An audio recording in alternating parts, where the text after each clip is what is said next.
Fala pessoal, tudo bem? Tudo na paz?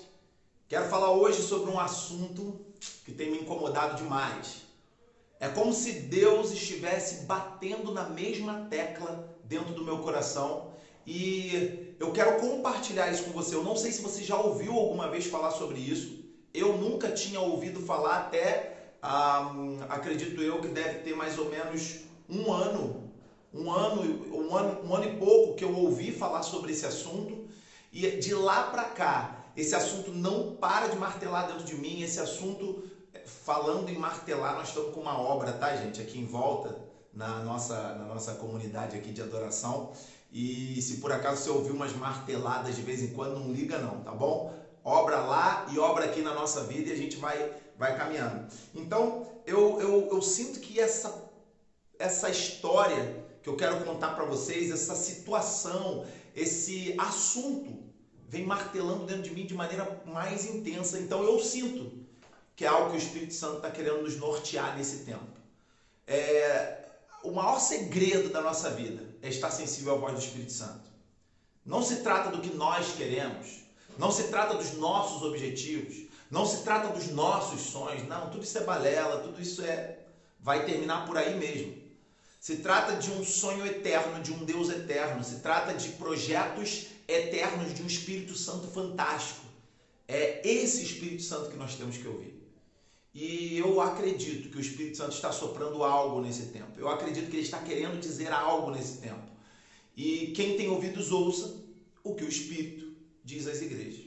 Eu quero hoje falar sobre a atuação da igreja, da noiva do Cordeiro. Eu não estou falando de igreja denominação, igreja que está fazendo um monte de vergonha por aí, não. Eu estou falando de igreja corpo de Cristo. Eu estou falando de igreja, aquele remanescente, aquele que é como quando Deus falou com Elias. Cara, Elias, tem aí 7.000 que não dobraram o joelho a Baal. E tem nesse tempo um remanescente que Deus tem levantado. E eu espero que você que está me ouvindo seja esse remanescente. E se você está agindo como a massa, se você está agindo como a multidão, como o mundo gospel, se você está agindo dessa forma, cara, se arrependa e venha para o remanescente, entendeu? Eu acredito que Deus está tocando no coração desse remanescente para poder direcionar, nortear a respeito do que Ele quer. E é essa igreja que eu estou falando, que tem que atuar nas 7 esferas da sociedade. Então hoje eu quero falar sobre a atuação da igreja nas 7 esferas da sociedade. Quero mostrar de onde isso surgiu, de onde eu ouvi esse negócio e como que isso foi ficando mais forte no meu coração. Primeiro eu quero ler um texto. Esse texto está em Romanos 8:19. Romanos 8:19 até o versículo 21, do 19 ao 21. Diz assim, ó, na nova versão internacional diz assim, Romanos 8, do 19 ao 21. A natureza criada aguarda com grande expectativa que os filhos de Deus sejam revelados. Pois ela, a natureza, foi submetida à inutilidade, não pela sua própria escolha, mas por causa da vontade daquele que a sujeitou.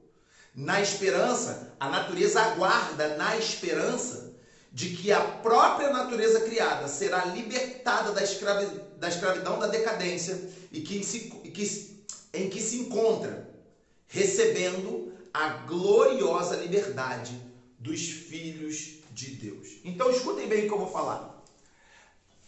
A natureza inteira aguarda a manifestação dos filhos de Deus. Quem são os filhos de Deus? Ora, eu e você. Beleza? Então a natureza aguarda que nós saiamos desse casulo, saiamos dessa caverna, saiamos das 4 paredes e que nós nos manifestemos.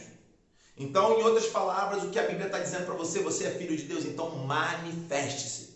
Manifeste-se nesse tempo, faça alguma coisa, busque de Deus o que fazer. E se você não sabe, Rodrigo, eu não sei ainda o que fazer, então faça alguma coisa. Digamos que eu tenho uma grande habilidade, eu estou numa casa muito bagunçada. Digamos que eu tenho uma grande habilidade de cozinhar, digamos, tá?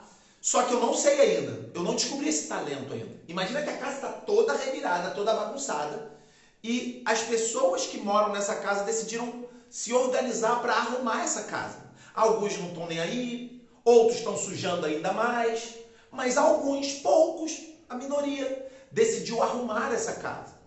Só que eu tenho uma linda habilidade em cozinhar que eu não descobri ainda. No dia que eu descobri essa habilidade, eu vou falar para a rapaziada, arruma a casa enquanto eu faço comida para vocês. Eu vou fazer o que eu faço de melhor, enquanto vocês fazem o que vocês fazem de melhor. O dia que eu descobrir esse meu talento de cozinhar, enquanto os meus amigos estão arrumando a casa, eu estou cozinhando. Para quê? Para fortalecer eles, para que depois possa continuar a arrumação da casa, para alimentar eles, para manter eles alimentados. Mas eu não descobri ainda esse talento de cozinhar. Se eu não descobrir, meu irmão, pega um saco de lixo e começa a catar os lixos desse chão. Vai arrumar um quarto, vai varrer, vai capinar um negócio nessa casa para a casa ficar bonita. Vocês estão entendendo o que eu quero dizer? Todo mundo tem algo a fazer nessa vida. Só que talvez tenha algo de específico que Deus quer que você faça e você não descobriu ainda. Enquanto você não descobriu, você vai ficar de braço cruzado enquanto a casa está um lixo. Você está entendendo? Não, mete a mão em alguma coisa, vai fazer alguma coisa. Enquanto você faz alguma coisa, se manifesta diante dos seus olhos o propósito de Deus para a sua vida, ok? Mas movimente-se, faça alguma coisa. Os filhos de Deus têm que se manifestar, têm que se revelar. Então, movimente-se, manifeste-se, faça alguma coisa, porque a casa está muito bagunçada. E a natureza está gemendo, a natureza está ansiosa, angustiada, aguardando que os filhos de Deus se manifestem. Ok? Quando eu leio esse texto, eu olho para o mundo e eu vejo que tem muita coisa para fazer. Eu fico triste quando eu vejo as pessoas religiosas brigando por coisas tão mesquinhas, tão pequenas, quando o mundo tem muita doideira para ser resolvida. Jesus falou assim, caraca, a obra é muito grande, os obreiros são poucos. Você está entendendo? E fica uma massa, sabe, de gente, ao invés de trabalhar, querendo fazer, arvorar bandeira de denominação, bandeira denominacional, fica querendo discutir, porque eu sou calvinista, eu sou arminiano, e eu não vi nem Calvino nem Armínio morrer na cruz do Calvário. Você está entendendo? Porque eu sou de direita, eu sou de esquerda, e nenhum dos dois métodos vai funcionar. Porque o que vai funcionar é o método de Cristo, é isso que vai funcionar. Seja na política, seja na economia, seja onde for. Mas política e religião não se misturam. Eu concordo. Religião, essa religião podre, essa vergonha que os crentes estão fazendo na política, isso não tem que se misturar mesmo, não. Agora, Cristo e religião não é que se mistura, não. Cristo tem que dominar. Na verdade, Cristo domina. Ele só está deixando os filhos dele se manifestarem. Certo? Dominar, ele já domina. Ele só quer que a gente trabalhe. Ele quer deixar a gente consertar a bagunça que nós mesmos fizemos. Mas, enfim, a questão toda é que tem muita bagunça para arrumar e o pessoal está discutindo por coisinha, sabe? E estão focando todos os seus esforços em festinha para crente dentro das quatro paredes da igreja, em congresso disso. Cara, não estou falando que não pode fazer um congresso. Eu não estou falando que não pode fazer uma festa, mas esse não é o foco. É isso que eu estou querendo dizer. Esse não é o foco. O foco é que a igreja siga o sopro do Espírito Santo de Deus sobre o que devemos fazer nesse tempo. E olha que coisa interessante. Eu vou contar como que eu ouvi isso aqui pela primeira vez. Como que foi que pela primeira vez eu ouvi sobre este assunto aqui. E depois eu vou falar o que o Espírito Santo foi me mostrando. Eu estava ouvindo uma ministração do pastor Tel Hayashi, que é da igreja Zion, lá de São Paulo. E eu gosto muito das ministrações. Tem alguns caras que eu ouço e que eu gosto demais, né? Eu gosto demais do pastor Tel Hayashi, eu gosto de ouvir. Eu acho que ele tem uma espiritualidade não fingida, é o que eu creio. Eu gosto demais do pastor Luciano Subirá, eu gosto de ouvir Luiz Hermínio, eu gosto de ouvir Tânia Tereza, Rodolfo Abrantes, eu gosto de ouvir, gente inteligente, gente que prega a palavra como ela tem que ser pregada, ainda que tenha Hernandes Dias Lopes, gente que apesar de ter cada um a sua característica, né, eles pregam um evangelho genuíno. Então eu gosto de ouvir gente assim. Não estou dizendo que os caras, eu boto a mão no fogo, que eles são perfeitos, mas eu gosto de ouvir o que os caras têm a dizer. E o Tel Hayashi, o pastor Tel Hayashi, ele vira e um dia manda essa letra, porque a igreja tem que atuar nas 7 esferas da sociedade. What? O quê? Como é que é? Eu falei assim, explica esse negócio. E aí, ele falou que toda sociedade tem 7 pilares. Toda e qualquer sociedade, em qualquer era, em qualquer tempo, em qualquer cultura, em qualquer espaço físico ou seja no espaço ou no tempo, qualquer sociedade tem essas 7 esferas que a sustentam. Toda a sociedade está sustentada em 7 pilares. Eu já vou dizer quais são os 7 pilares e aí depois a gente volta aqui conversando, tá? Os 7 pilares onde se sustentam todas as sociedades que você imaginar, de 1500, de antes de Cristo, de 2021, de qualquer época, da cultura ocidental, oriental, do hemisfério norte, hemisfério sul, seja lá de onde for, qualquer cultura, seja um grupo aborígene no lugar mais remoto do mundo, toda sociedade é sustentada em 7 esferas. E as 7 esferas que sustentam todas as sociedades são esfera da religião. Eu não gosto da palavra religião, mas depois a gente entra nesse mérito. Porém, a esfera da religião não tem a ver com essa religiosidade doida, tem a ver com fé. Eu vou explicar já já, tá? Então, toda sociedade tem algum tipo de fé. Rodrigo, e se for uma sociedade de ateus? Eles têm a fé neles mesmos, na ciência, eles têm fé, certo? Todo mundo tem fé em alguma coisa. E aí, isso faz com que toda sociedade tenha uma esfera da religião. Toda sociedade tem uma esfera da família, até porque se não houvessem famílias, a sociedade seria toda a sociedade seria exterminada, né? O que dá continuidade à sociedade são as famílias. Toda a sociedade tem a esfera da ciência. Rodrigo, mas lá na tribo de índios, não sei onde, não tem ciência. Claro que tem, cara. Quando o cara faz um chá de um mato doido lá, que faz passar a tua dor de barriga, você tá entendendo? Isso é ciência, irmão. Cada um tem o seu desenvolvimento científico, sim, mas toda sociedade tem ciência. Toda sociedade também tem economia, do escambo ao investimento na bolsa de valores. Toda sociedade tem economia, toda sociedade tem política, do cacique do pajé até o presidente ou o rei, toda sociedade tem política, toda sociedade tem comunicação, da comunicação por fumaça à internet, toda sociedade tem comunicação e toda sociedade tem artes. São os 7 pilares que sustentam toda e qualquer sociedade. As 7 esferas da sociedade. E a nossa sociedade, a sociedade na qual nós nos envolvemos e vivemos, ela também tem essas 7 esferas. E eu te faço uma pergunta: a igreja do Senhor Jesus Cristo, a noiva do Cordeiro, tem atuado nessas 7 esferas? Ou será que nós estamos recolhidos dentro dos nossos templos, enquanto o mundo está se acabando do lado de fora?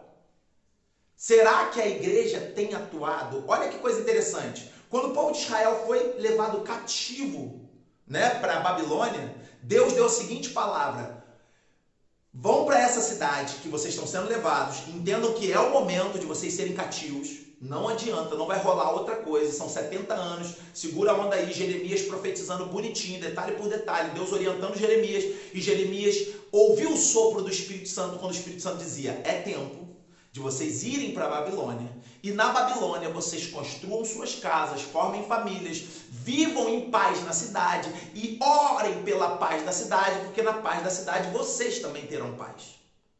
Vocês também terão paz. E quem me ouve muito sabe que eu falo demais de paz. As palavras que vocês mais me ouvem falar são paz, felicidade, liberdade, plenitude de Deus. São as palavras que você mais me ouve falar. E Deus está dizendo que era para eles atuarem no meio daquele povo que estava levando eles, no meio daquela sociedade doida que eles estavam entrando. Deus estava falando assim: atuem na sociedade, porque na paz da sociedade vocês terão paz. Ou seja, trabalhem por ela.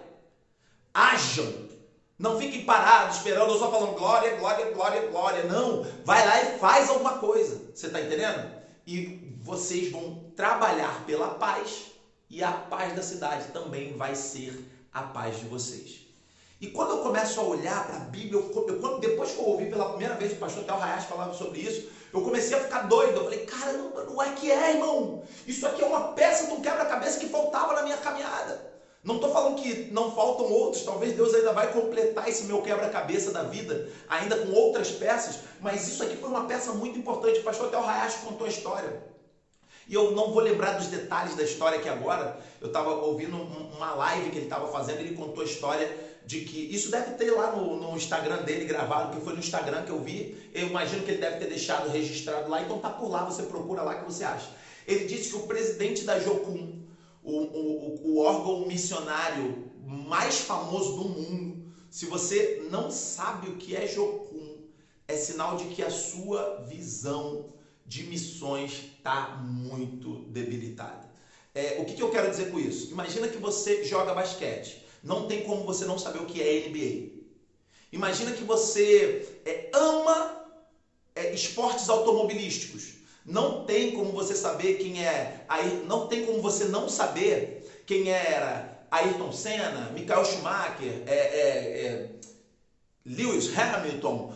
Se você está numa determinada área, dizendo que você ama essa área, não tem como você não saber quem são as empresas ou os nomes proeminentes nessa área, ok? Então, se eu amo o ramo de joias, não tem como eu não saber quem é H. Sterner, entendeu? Não tem como eu não conhecer Antônio Bernardo. São nomes que eu preciso conhecer porque eu estou naquele meio. Agora, você diz que ama missões, então você sabe que a Jocum hoje, ainda até hoje, foi há muito tempo e ainda é até hoje, o nome de atuação em missões mundiais mais conhecido. É uma escola, não só uma escola, mas é um grupo de mobilização, de apoio, de suporte, de envio. Ou seja, enfim, a Jocum é a Jocum. Depois se você não sabe, você pesquisa. Mas de qualquer forma, o presidente da Jocum teve um sonho, onde Deus falava que a igreja deveria atuar nas 7 esferas da sociedade. O mais interessante foi que quando ele acordou, perplexo do sonho, o telefone dele tocou. E um pastor, a Jocum fica no Havaí, e um pastor, se eu não me engano, um pastor americano, amigo do presidente da Jocum, ligou para ele e falou assim, cara, eu tive um sonho que eu tenho que te contar. Aí ele na hora achou aquilo interessante, porque ele também teve um sonho, ele queria compartilhar. E ele falou assim, conta. Quando o amigo lá dos Estados Unidos contou o sonho, era exatamente o mesmo sonho que ele tinha tido. Então eles entenderam, opa, o Espírito Santo está soprando algo. Então eles começaram a disseminar esse assunto. O pastor Theo Hayashi, que fez Jocum, ouviu sobre esse assunto e absorveu. E eu, que estava ouvindo o pastor Theo Hayashi, ouvi o assunto e achei muito fantástico. Agora, Rodrigo, a gente não vive de sonho dos outros. A gente vive, primeiramente, do que o Espírito Santo coloca no nosso coração e da palavra de Deus. A palavra de Deus nos ajuda a entender que isso é importante. Sim, eu já acabei de ler que é importante que o Espírito de Deus se manifeste. Eu já acabei de ler que nós temos que trabalhar pela paz da sociedade, porque na paz da sociedade nós teremos paz. E agora eu quero falar mais algumas coisas que o Espírito Santo me mostrou. Lá no início da criação do homem, Deus vira e fala para Adão assim, olha, encha a terra, você e sua família. Multipliquem-se e se espalhem. Olha a ordem de Deus. Espalhem-se. Não fiquem aglomerados, espalhem-se. Ok? Aí, quando chega em Gênesis 11, uma galera se reuniu e falou assim, que mané ser espalhado, rapaz? Vamos ficar todo mundo junto. Vamos erguer aqui uma torre. Esse lugar ficou conhecido como Babel. Então, vamos erguer aqui uma torre. E mané Deus mandando a gente se espalhar, qual é? Vamos ficar por aqui. E aí, de repente, Deus fala assim, olha, eu sei que eu curto muito o amor voluntário, mas tem horas que vocês vão fazer a minha vontade mesmo sem me amar e mesmo sem querer. Então, me amar, eu não vou obrigar vocês a me amarem não, mas se espalhar vocês vão. Deus tocou no meio deles, houve a primeira vez em que os idiomas surgiram, né? E houve uma confusão de idiomas, cada um saiu falando uma língua, um foi para um lado falando um idioma, outro foi para o outro lado falando, e eles se espalharam. Ou seja, a ordem de Deus era espalhem-se. E o homem falou assim, não vou me espalhar. E Deus falou assim, você vai. Querendo ou não, você vai. Beleza? Entendeu isso? Agora escuta só o que se repetiu na história. Deus falou para a geração lá de Adão se espalhar. Os caras quiseram se unir e Deus falou assim, não, vai se espalhar sim. Pronto, se espalhou. Agora a parada se repete na história. Muitas vezes a história ela se repete. O ser humano tem que aprender com a história. Porque o ser humano, às vezes, por não estudar, comete os mesmos erros do passado. É o exemplo de Hitler. Se Hitler tivesse estudado um pouquinho, não estou querendo dizer que eu torceria para Hitler vencer, não. Eu queria mais é que a guerra acabasse o mais rápido possível. Mas se Hitler tivesse estudado um pouquinho de história, ele saberia que Napoleão Bonaparte, anos antes dele, tentou invadir a Rússia no inverno, no deserto da Sibéria e se deu mal. Aí Hitler não estudou e tentou invadir a Rússia no inverno, no deserto da Sibéria e se deu mal. Ou seja, Hitler perdeu exatamente como Napoleão Bonaparte perdeu. Se tivesse estudado um pouquinho, não teria talvez perdido. Ou seja lá como é que seria o desfecho da história. Mas graças a Deus que perdeu. Agora, nós também precisamos aprender com a história. Porque tem erros do passado que nós estamos cometendo hoje. Agora, olha o que aconteceu. Jesus chama os discípulos e fala assim, ide por todo mundo. Ide, vão, espalhem-se. Façam discípulos de todas as nações. É o que Jesus manda, ok? Aí o que eles fizeram? Se reuniram num local. Beleza, até um tempo foi importante. Por um momento foi importante. Durante um período da vida da igreja foi importante essa reunião. Só que eles continuaram ali reunidos. E continuaram ali. E continuaram ali. E Deus falou assim, cara, eu não mandei ide, mas o ambiente da congregação era tão legal, era tão gostoso. A zona de conforto de estar ali dentro das quatro paredes era tão bom. E Deus falou assim, cara, eu falei ide e não fique. E aí, de repente, Deus falou assim, tá, vocês vão. E veio uma perseguição. Quando veio a perseguição, o que aconteceu? Todo mundo saiu fugindo, se espalhando, mas quem ia fugindo também para proteger sua família, mas ia pregando o evangelho. Por onde o cara ia, o cara pregava o evangelho. E o cara, se espalhou todo mundo e o evangelho, alcançou a face da terra. Show? Só que o erro se repete em 2021. Deus vira que o ID ainda não caiu por terra. O ID não caiu por terra. Tem nações que um dia foram cheias de fé e que hoje em dia tem fé nenhuma. É o exemplo da Europa. O evangelho se espalhou pela face da terra? Se espalhou. Mas ele meio que se movimenta e oscila, porque há apostasia também. Então, onde um dia foi o berço da fé, hoje em dia há apostasia. O Oriente Médio, por exemplo, foi onde tudo começou, vamos dizer assim. Hoje em dia é um negócio doido. Você está entendendo? A Europa, que já foi o lugar dos avivamentos. Hoje em dia a Europa é uma geladeira espiritual. Você está entendendo? Então o ide de Jesus continua. Ide por todo mundo, fazei discípulos de todas as nações, pregai o evangelho, continua. O que as pessoas fazem? Constroem grandes templos. Não estou aqui pregando contra tamanho de igreja. Estou aqui pregando contra o propósito desse templo. É para aglomerar e ficar todo mundo ali, está errado. Se for para arrebanhar e enviar, está certo.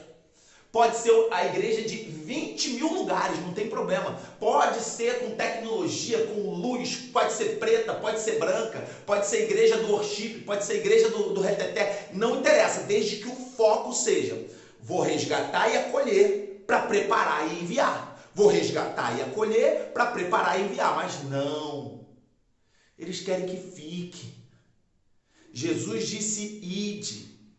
E os grandes conglomerados evangélicos dizem fique. Você está entendendo? E aí o que Deus faz? Deus faz assim, ai meu Deus, mais uma vez, vai lá e toca, tem uma confusão, espalha e abre outra igreja aqui, outra ali, daqui a pouco um decide mais longe e a coisa vai se espalhando, vai se espalhar. Você está entendendo? Mas a igreja precisa entender que Deus não quer que você atue dentro de um templo. Deus quer que você atue fora dele. Enquanto você achar que o culto de domingo é sagrado e a segunda-feira é comum, é secular, você não entendeu o evangelho. O dia que você entender que o culto de domingo é legal, mas o dia que você fazer a obra é na segunda-feira, no seu trabalho, na sua faculdade, na sua escola, na sua vizinhança, por onde você vai, cara, aí você começou a entender o evangelho. Enquanto você achar que você respeita o pastor, ô meu pastor, deixa eu carregar sua maleta e trata mal o seu vizinho, enquanto você fizer isso, você não entendeu o evangelho. Agora, o dia que você entender que o seu pastor, na verdade, é um servo que está sendo usado para poder trazer uma instrução para você aplicar na vida do seu vizinho e fazer bem ao seu vizinho, aí você começou a entender o evangelho. Você está entendendo? Então, a ideia é que não é para a gente atuar no templo, e sim no mundo. Essa é que é a ideia. O seu campo missionário não é um templo, o seu campo missionário é o mundo. Aí alguém fala assim, mas Rodrigo, não temos que trabalhar na casa de Deus? Aí eu vou te falar assim, ok. Vamos então estabelecer que uma galera vai trabalhar na casa de Deus. E os outros vão trabalhar onde? Todo mundo vai trabalhar na igreja, no templo? Todo mundo vai trabalhar no templo? Deixa eu então te contar uma coisa que o Espírito Santo me mostrou. Lembra que eu falei que eu ouvi e depois o Espírito Santo veio me mostrando um monte de coisa? Eu ouvi uma coisa e achei legal. E o Espírito Santo veio confirmando no meu coração. Agora deixa eu falar o que o Espírito Santo me ensinou. O Espírito Santo me levou a olhar para Israel. Qual era a missão de Israel? Deus não... Quem acha que Israel era a nação preferida, amadinha, porque eram os queridinhos, está enganadíssimo. Não entendeu nada também. Israel era uma resposta à depravação da humanidade. Deus a ama, sempre amou a humanidade e por isso deu uma resposta à maldade da humanidade. Enquanto a maldade da humanidade prevalecia, Deus levantava um povo que resgataria essa humanidade. A missão de Israel era a mesma missão de João Batista. Endireitar as veredas, preparar o caminho para a chegada do Messias. Essa era a missão de Israel. Mas era para endireitar as veredas na face da terra inteira. Não era para endireitar as veredas em Jerusalém. Era tanto que Jesus fala, ó, vocês vão ficar aqui por um tempo, mas depois vocês vão ser minhas testemunhas. Em Jerusalém, Samaria, na Galiléia, Judéia e até os confins da terra. Você está entendendo? Era para o povo de Israel cuidar de toda a face da terra, porque a Bíblia diz assim, os céus são os céus do Senhor, a terra ele deu aos filhos dos homens. É para os filhos dos homens cuidarem da terra. Então significa dizer que o problema da poluição é seu sim, o problema da sujeira na rua é seu sim, o problema da corrupção é seu sim, o problema da miséria, o problema do Afeganistão é seu sim, porque Deus deu a terra aos filhos dos homens para eles administrarem. E aí fica todo mundo aglomerado em igrejinha, você está entendendo? A igreja, por maior que ela seja, ela é nada comparado ao mundo inteiro que Deus quer que você atue. Tem muito trabalho, gente. Vamos parar de doideira, tem muito trabalho. Você está entendendo? Então, quando Deus me chamou para olhar para Israel, eu percebi que Israel tinha uma grande missão. E a atuação de Israel deveria ser em toda a face da terra. Agora, olha que interessante. Deus chamou um grupo para cuidar de uma esfera específica. Os levitas seriam os responsáveis pela esfera da religião. Os levitas seriam os responsáveis por ajudar Israel a entender a palavra, a entender o querer de Deus, a entender o sopro do Espírito. Os levitas seriam as pessoas responsáveis pelo tabernáculo ou pelo templo, pela aquele momento de cultuar a Deus ali. Os levitas, sim, seriam os responsáveis pela aglomeração. Os levitas seriam responsáveis pelo momento em que a gente se ajunta, o ajuntamento. Os levitas, os sacerdotes, descendentes de Arão, eram responsáveis pelo ajuntamento. Mas eles também eram responsáveis por abençoar o povo para eles voltarem para as suas atividades. Agora, olha que interessante. Olha que interessante. Na verdade, Israel tinha 13 tribos, não 12, como todo mundo fala. Por quê, Rodrigo? Porque, na verdade, eram 12 filhos de Jacó. Jacó é Israel, tá? Para quem, de repente, não está acostumado aí com a Bíblia, Jacó e Israel são a mesma pessoa. Jacó teve seu nome mudado para Israel e Israel teve 12 filhos. Esses 12 filhos deram origem, sim, às 13 tribos de Israel. Por quê? Porque a tribo de José virou duas. Manassés e Efraim são ramificações da tribo de José. Então, o que era 12, uma ramificou para duas, virou 13. Só que a tribo de Levi não era contabilizada. Por isso que na geografia de Israel era dividida em 12 tribos, certo? A geografia de Israel dividia em 12 tribos, porque a tribo de Levi era espalhada entre as outras tribos, justamente por conta da missão dela. Já que ela tinha uma missão, ela se espalhava entre as 12 tribos. E as 12 tribos deveriam atuar em todas as outras esferas. Beleza? Esse seria o ideal. Agora, olha que interessante. Vamos falar de porcentagem. De 13 tribos, de 13, uma foi retirada. 13 está para 100%, né? Assim como uma tribo está para quantos por cento? Isso vai dar em torno de 7, vamos arredondar, 7,5%.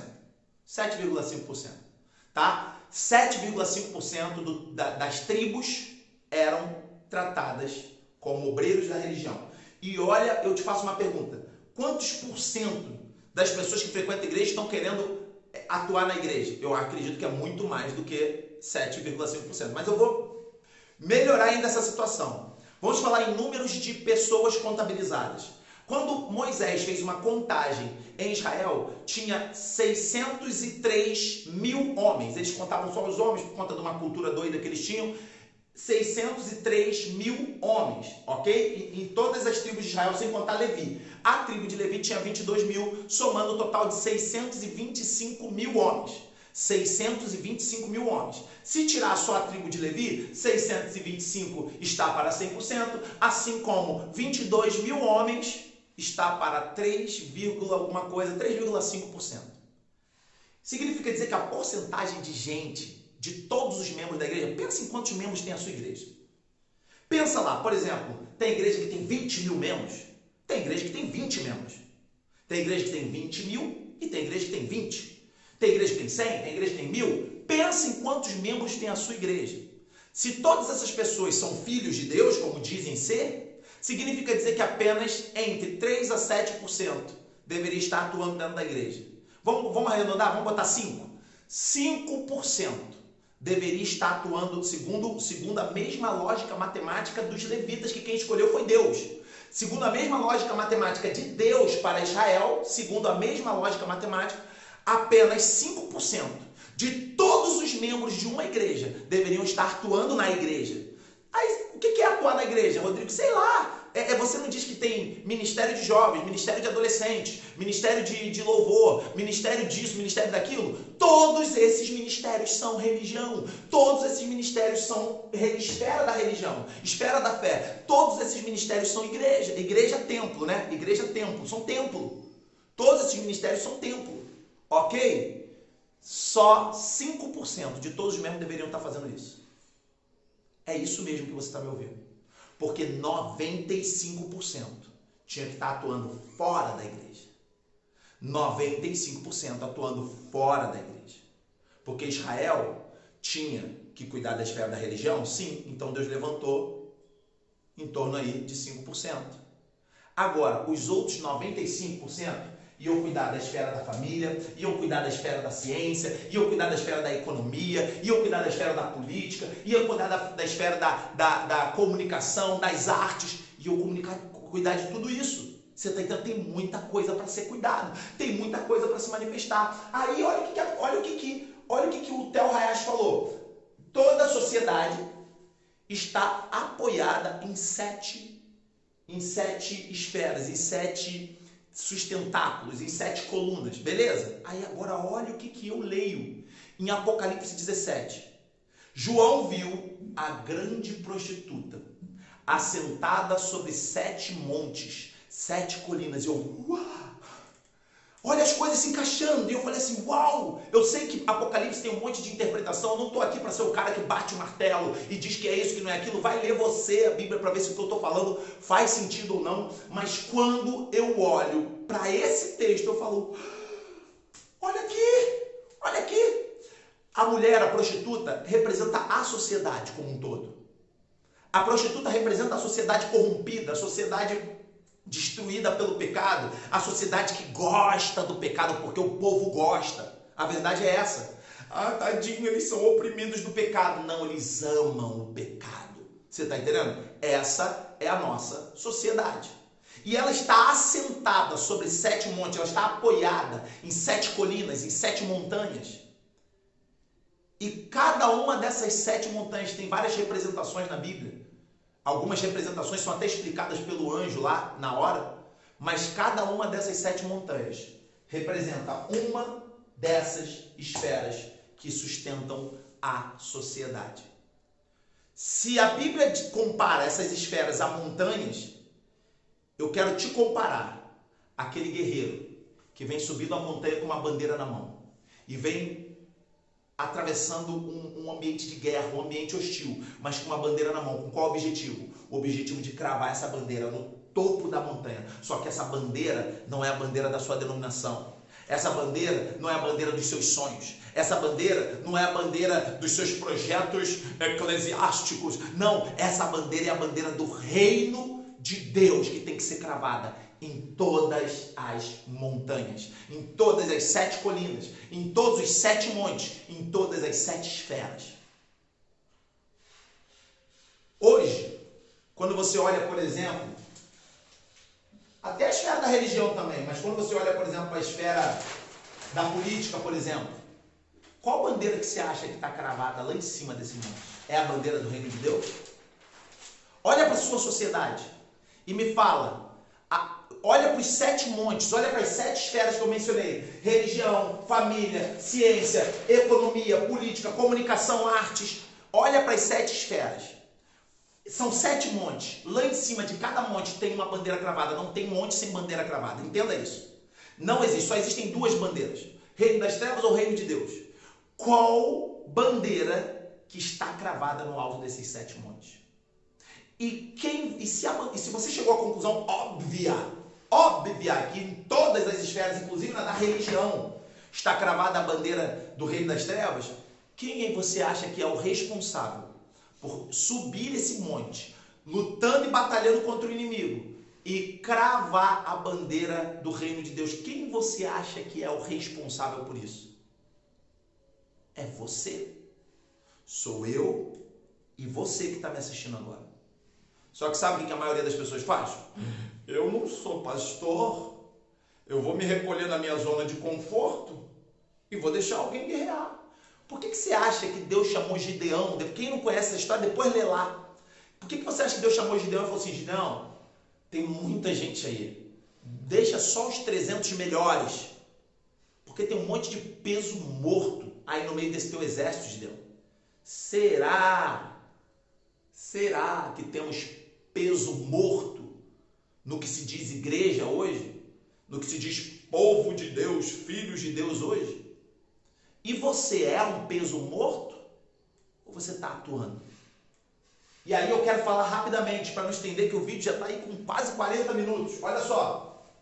A esfera da religião envolve fé. Vou até pegar aqui para me facilitar. A esfera da religião envolve fé, divindade e adoração.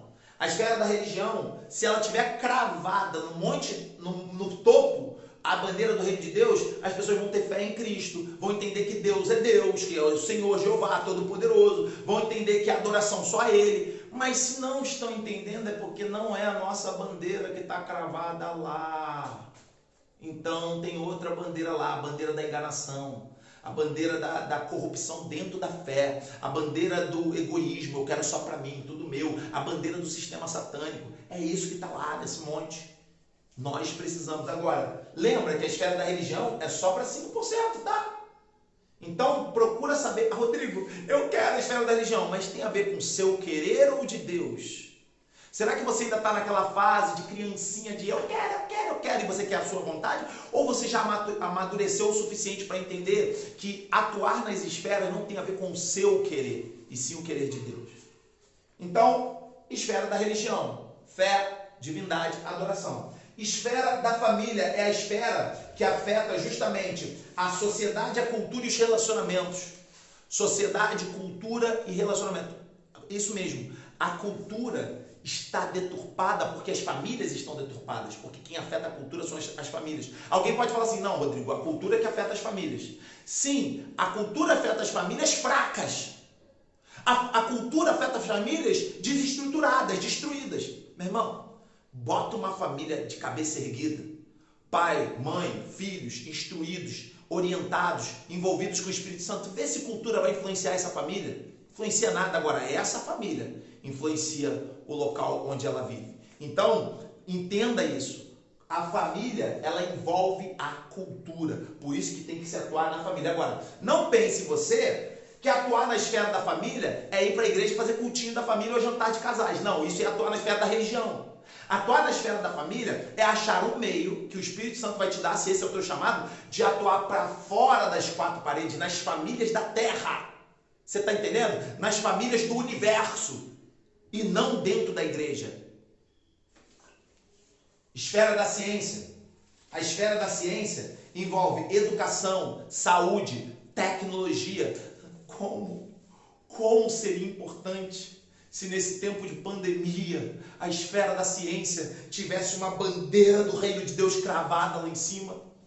Mas essa bagunça toda.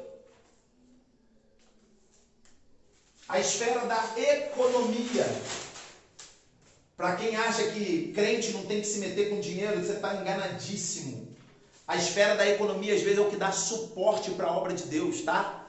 A esfera da economia envolve negócios, finanças, riquezas, recursos.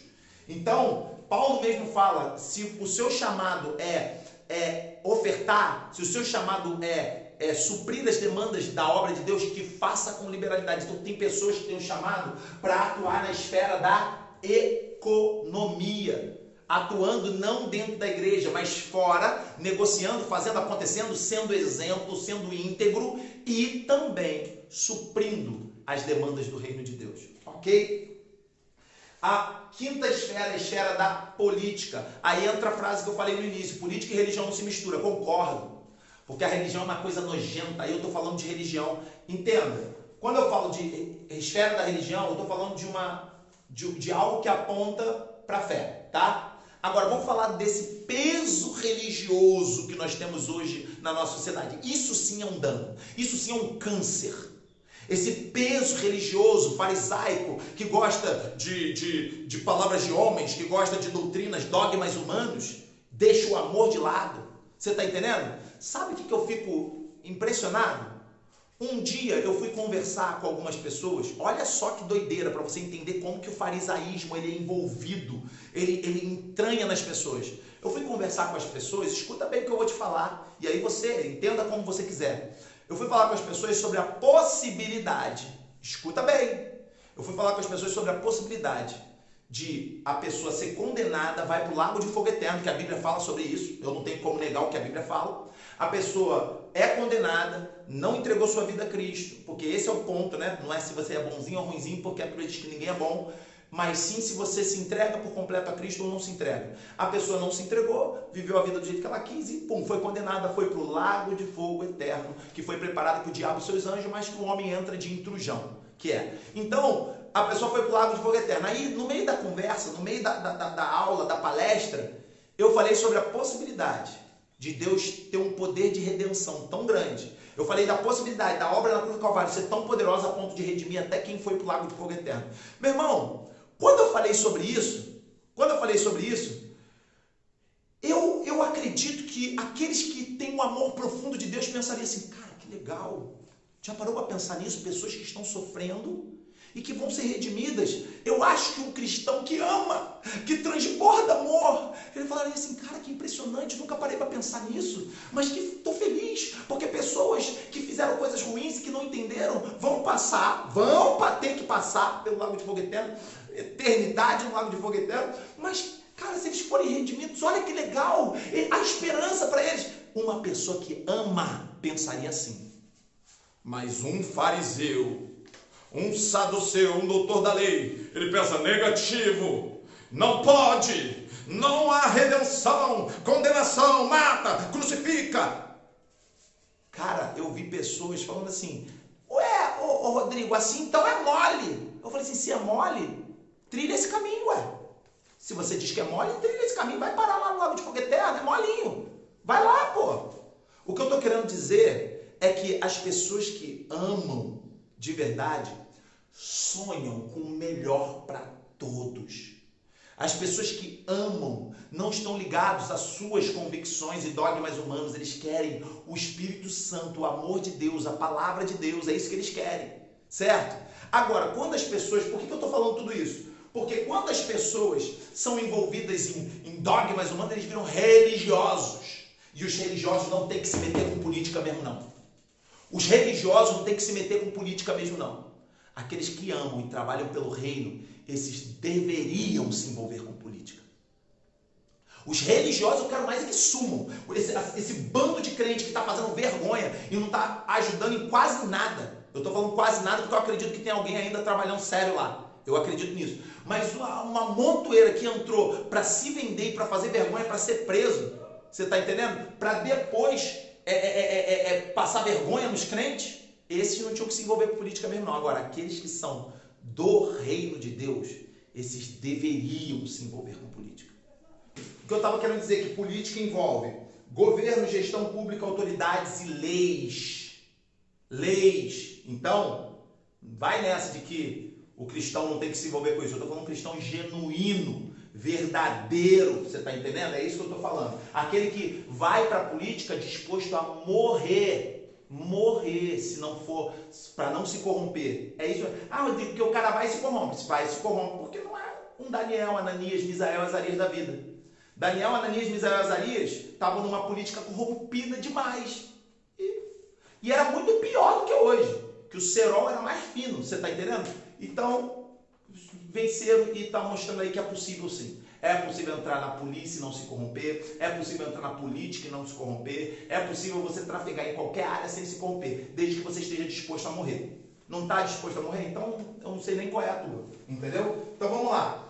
A outra esfera, a sexta, a esfera da comunicação. Outra esfera que, como eu queria que tivesse uma bandeira cravada, como eu queria que tivesse uma bandeira do reino de Deus cravada no alto desse monte. A esfera da comunicação é a esfera que envolve... Esfera da comunicação é a esfera que envolve rádio, jornais, TV, livros, mídias sociais, web canais, entenderam? Internet. Essa é a esfera da comunicação. Ai, meu Deus.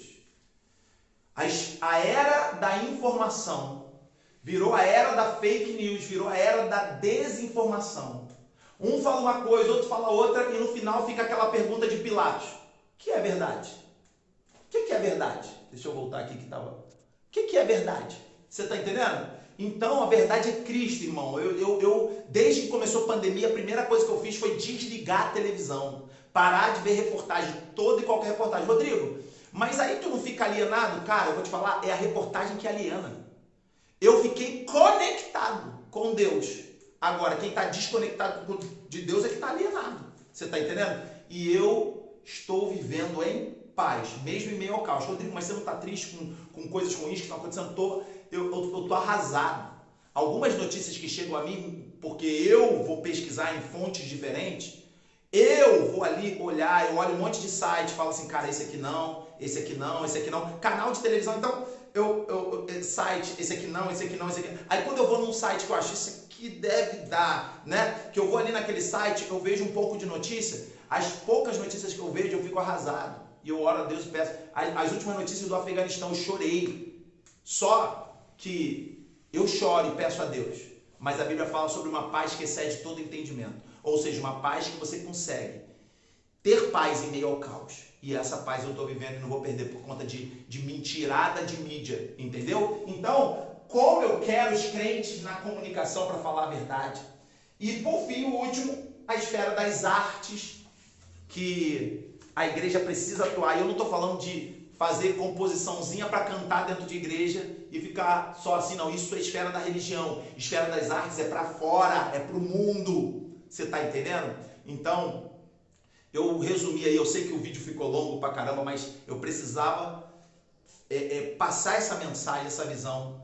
E essa visão, eu acredito que é a visão que o Espírito Santo está batendo na tecla nesse tempo. A igreja precisa acordar e se manifestar. Porque a própria natureza está aguardando que os filhos de Deus se manifestem. E aí, irmão?